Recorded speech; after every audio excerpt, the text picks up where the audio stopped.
July 12, 1986, Hammersmith Odeon, London. Queen is performing a special intimate show before their massive stadium tour. Only 21,000 tickets, sold out in 17 minutes. The energy is different than stadium shows. Closer, more personal, more intense. Freddie Mercury can see individual faces from the stage, can make eye contact, can feel the audience breathing. This is the kind of venue where Queen started, where they built their reputation. Freddie loves these shows, the connection, the intimacy, the raw energy. There, 40 minutes into the set, just finished under pressure. The crowd is ecstatic. Freddie is walking across the stage, taking a moment to catch his breath, adjusting his yellow jacket, wiping sweat from his forehead with a white towel. The band is setting up for the next song. That's when it happens. From the middle section, maybe 30 rows back, a voice cuts through the applause. Loud, slurred, aggressive. "Freddie, you're not a real singer." The crowd near the heckler goes quiet.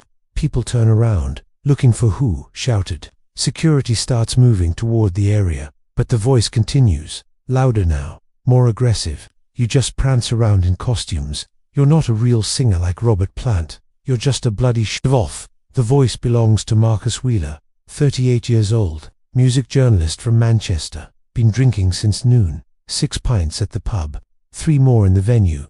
He's hammered, belligerent, and he's been stewing about this all day. Marcus is old school rock, Led Zeppelin, Deep Purple, Black Sabbath. That's real rock and roll. Raw, masculine, aggressive, serious, in his alcohol-soaked brain.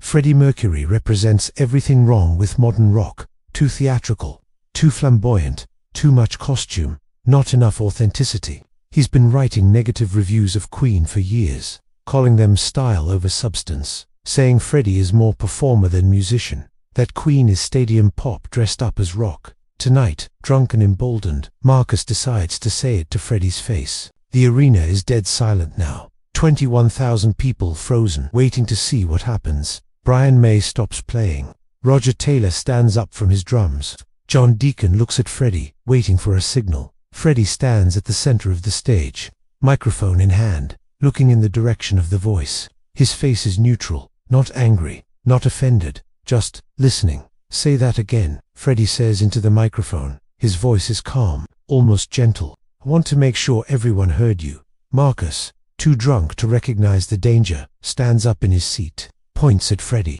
shouts again. "I said you're not a real singer. You're just a performer. All show, no substance." The crowd starts booing, shouting at Marcus, telling him to shut up, to sit down. Security is almost at his row, but Freddie holds up his hand, stops them. "No," Freddie says to security, his voice carrying through the arena. "Leave him. I want to talk to him." The security guards stop, confused, but they listen. Everyone listens when Freddie Mercury speaks. Freddie looks directly at Marcus. Even from 50 meters away, the eye contact is intense, personal. "What's your name?" Freddie asks. Marcus hesitates, then, still defiant, shouts back, "Marcus Wheeler. I'm a music journalist." "Marcus," Freddie repeats, "a music journalist. So you know music. You understand what makes a real singer." "Damn right I do." "Good," Freddie says. "Then you can help me with something." The crowd is silent, confused. What is Freddie doing? "Marcus, I'm going to sing something for you. Just me. No band, no backing track, no costumes, no show. Just my voice. And when I'm done, you're going to tell me and these 21,000 people if I'm a real singer or not. Can you do that?" Marcus, sensing he's about to win some kind of victory, shouts, "Yeah, do it. Show us what you've really got without all the circus." Freddie turns to the band. "Boys, take a break. This is between me and Marcus." Brian, Roger, and John look at each other. They've never seen Freddie do this, but they trust him. They walk off stage, leave Freddie alone in the spotlight. The arena is so quiet, you can hear people breathing. Freddie sits down at the piano. The same piano he's played on Bohemian Rhapsody 1,000 times. But this is different. This isn't a performance. This is a test, a challenge, a moment of truth. Freddie adjusts the microphone, positions it close to his face, looks out at the crowd, at Marcus. Then he speaks. "Marcus, I'm going to sing you a song. It's not a Queen song. It's not a hit. Most people here probably haven't heard it. But it's one of the most difficult songs to sing in existence. It requires range, control, power, emotion. Everything you claim I don't have. Freddie pauses, lets that sink in. If I get through this song without the band, without backing tracks, without any help, just my voice, will you admit you were wrong? Marcus, still drunk but now slightly nervous, yells back, if you can actually sing it properly. Yeah, but you won't. We'll see, Freddie says quietly. Then he starts playing and singing. The song is Nessun Dorma, the famous aria from Puccini's opera, Turandot, one of the most challenging pieces in classical music. The song that Pavarotti made famous. The song that requires a voice like a sledgehammer and a feather at the same time. Power and precision, control and passion. Freddie's voice starts soft, delicate, the Italian words flowing like water. The crowd recognizes the song, recognizes the difficulty. Some people gasp. This is insane. Freddie Mercury is about to sing opera, a cappella, in front of 21,000 people. To prove a point to a drunk heckler, Freddie's voice builds, grows, expands. The arena has perfect acoustics. Every note rings clear, pure, powerful. No microphone tricks, no studio magic. Just Freddie Mercury's voice, filling 21,000 cubic meters of space with sound. He reaches the first climax of the song, the high note that makes or breaks opera singers. His voice soars, holds, sustains. People in the audience start crying, not because it's emotional, because it's impossible, because human beings shouldn't be able to make sounds like this. Marcus is still standing, but he's not shouting anymore. He's just listening, his mouth slightly open, his defiance melting. Freddie continues. The song demands everything. For octave range, breath control that seems superhuman, emotion that can't be faked, technical precision that takes decades to master. And Freddie delivers, every note, every word, every breath.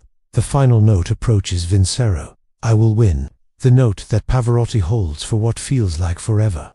The note that defines the song, the ultimate test. Freddie takes a breath, opens his throat, and sings. The note fills the arena, powerful, clear, sustained. He holds it. 5 seconds, 10 seconds, 15 seconds. The crowd is losing their minds. People are standing, crying, screaming. 20 seconds, 25. Still going, still powerful, still perfect. Finally, Freddie releases the note, lets it fade, sits at the piano for a moment, catching his breath. Not because he's exhausted, because he's letting the moment settle. The arena explodes. Not polite applause, not stadium cheering. Pure, raw, emotional response. People sobbing, screaming, hugging each other, because they just witnessed something impossible, something that shouldn't exist outside of opera houses and recording studios. Freddie stands up from the piano, walks back to center stage, looks at Marcus, who is now sitting down, looking small, looking shocked. Marcus, Freddie says into the microphone, his voice gentle, not mocking, not aggressive, just honest. I'm going to ask you again, am I a real singer? Marcus doesn't respond, can't respond. The alcohol isn't the problem anymore. The problem is that everything he believed just got destroyed. Everything he thought he knew about Freddie Mercury, about Queen, about what makes a real singer. It's okay, Freddie says. You don't have to answer, but I want to tell you something, and I want everyone here to hear it. Freddie walks to the edge of the stage, closer to where Marcus is sitting. I wear costumes, I prance, I put on a show. You're right about that, but you know why? Not because I can't sing, not because I need to hide behind theatrics, but because rock and roll is supposed to be fun. It's supposed to be exciting. It's supposed to be bigger than life.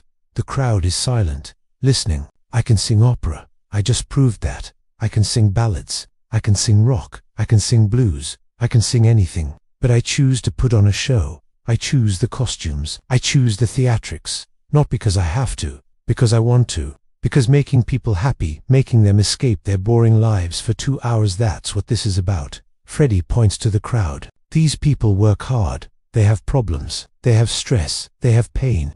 And for 2 hours, when they come to a Queen show, I want them to forget all that. I want them to see something magical, something impossible, something that makes them feel alive. He turns back to Marcus. You can write whatever you want about me, Marcus. You can say I'm theatrical, flamboyant, over the top. You'd be right, but never say, I'm not a real singer. Because I just proved to 21,000 people that I can do things most real singers can't even attempt. The crowd roars, not booing Marcus anymore, cheering Freddie, celebrating him, understanding what he's saying. But Freddie isn't done. Marcus, come here. Come up on stage. Security looks at Freddie like he's insane. The crowd goes quiet again. Marcus looks terrified. I'm serious, Freddie says. Come up here. I want to talk to you properly. Slowly, reluctantly, Marcus makes his way to the stage. Security helps him up. He stands there, small and embarrassed, next to Freddie Mercury, who looks like a god in the spotlight. Freddie puts his arm around Marcus's shoulder. Not aggressive, friendly, almost protective.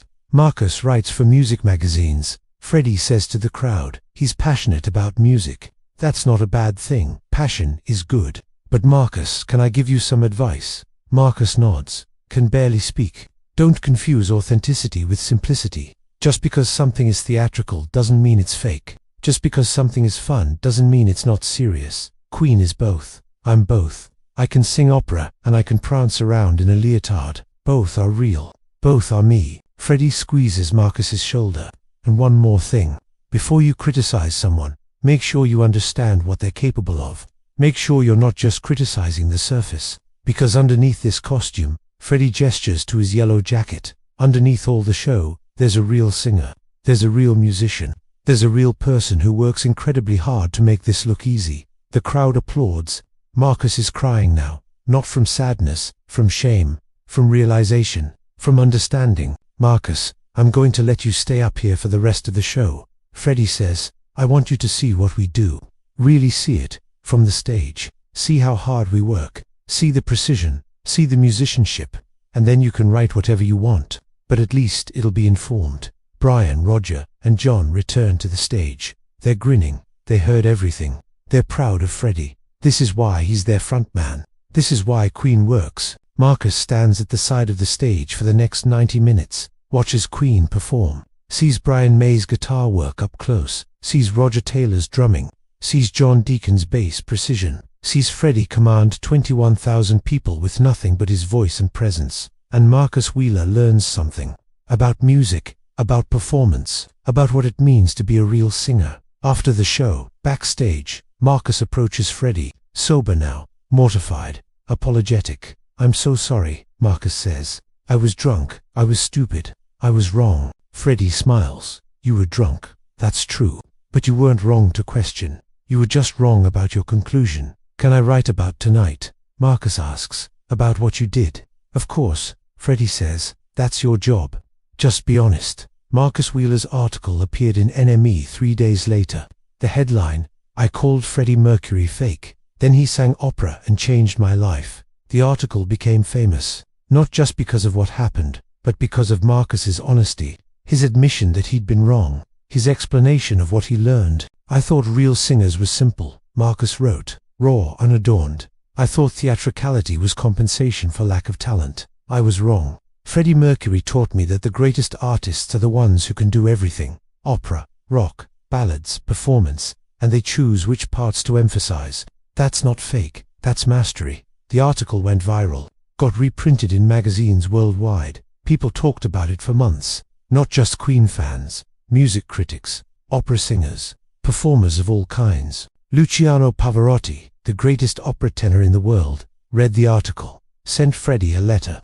I heard you sang Nessun Dorma in a rock venue. I would have paid to see that. You have a gift, Freddie. Use it however you want. The purists are always wrong. Marcus Wheeler became one of Queen's most ardent supporters, wrote glowing reviews, defended them against critics. Not because Freddie humiliated him, because Freddie educated him, showed him something he hadn't understood. Years later, in 1991, when Freddie died, Marcus wrote a tribute. The opening line, Freddie Mercury once proved to me that I didn't understand music. Then he spent the next 5 years teaching me. I'm grateful I was drunk enough to challenge him, because his response changed not just my career, but my life. The story of that night became legendary among Queen fans. The night Freddie sang opera to shut down a heckler. The night he proved he was more than costumes and showmanship. The night 21,000 people witnessed something impossible. But for those who were really paying attention, the story wasn't about Freddie proving himself. It was about how he handled it, with grace, with confidence, with education instead of humiliation. Any singer can kick out a heckler. Any performer can have security remove a drunk critic. But only Freddie Mercury would sing one of the hardest songs in existence, a cappella, in the middle of a rock concert, just to make a point. And then this is the important part. Only Freddie Mercury would invite that critic on stage, put his arm around him, and teach him instead of destroying him. That's not just talent, that's wisdom, that's humanity. That's understanding that changing someone's mind is more powerful than defeating them. Brian May, in a 2019 interview, reflected on that night. Freddie could have humiliated Marcus, could have had him thrown out, could have made him the villain, but instead, he made him a student. He showed him the truth, and Marcus became an ally. That's how Freddie operated. He didn't need enemies. He turned critics into fans by showing them what they were missing. Roger Taylor added, "I've never seen anything like that Nessun Dorma performance. Freddie just decided to sing opera in the middle of a rock show, a cappella, to prove a point to some drunk guy, and he nailed it.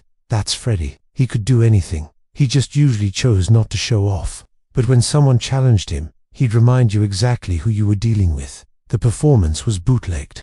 The audio quality is terrible, but you can hear it. Freddie's voice, pure, powerful, impossible. The crowd's reaction, the shock, the awe, the tears. Music students study that bootleg. Try to understand how Freddie did it. How he maintained breath control after 40 minutes of rock singing. How he switched from rock to opera vocally. How he sustained that final note.